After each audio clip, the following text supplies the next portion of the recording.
40 సంవత్సరాలు వచ్చిన తర్వాత మనం ఏమి చూడలేము, అవును ఏమి కదా. ఎంజాయ్ చేయలేము, ఉమ్, ఎటైనా వెళ్ళలేము. ఇక దాని తర్వాత సంతాన సమస్యలు వస్తున్నాయి. అవును. సో ఇప్పుడు ఉన్న పెద్ద సమస్యలల్లా వివాహము, సంతానము, అయిన తర్వాత విడిపోవటం, కోర్టు సమస్యలు, అవును. ఇవే ప్రస్తుతం మన భారతదేశంలో చాలా ఉమ్, ఎక్కువైపోయినాయి. ముందుగా మనం చూసుకుంటే అమ్మా కొన్ని దోషాలు ప్రతి జాతకంలోనూ ఉంటాయి. జాతకంలో దోషం లేకుండా ఎక్కడా ఉండదు. ఉమ్, ఎందుకంటే ఉన్నవి 9 గ్రహాలు, అవే తిరుగుతూ ఉంటాయి. 12 లగ్నాలు, 12 ఉమ్, రాసులు. ఉమ్, కాబట్టి ఎక్కడ ఏది ఉంది, ఏమిటి, దానికి అనుగుణంగా మనం చూసుకున్నట్టయితే ముఖ్యంగా మీరు అడిగింది వివాహం.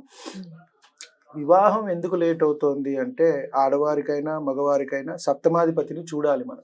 లగ్నం మనమైతే సప్తమాధిపతి ఆపోజిట్ జెండర్ కాబట్టి ఆ అమ్మాయి అయితే అబ్బాయి, అబ్బాయి అయితే అమ్మాయి. కాబట్టి ఆ సప్తమాధిపతి ఎలా ఉన్నాడు, ముఖ్యంగా శుభగ్రహంగా ఉందా, పాపగ్రహంగా ఉందా, లేదా పాపకత్తిరిలో అంటే 2 పాపగ్రహాల మధ్యన రవి రాహు 2 పాపగ్రహాలు అంటాం, ఉమ్. వాటి కత్తిరిలో పడిందా,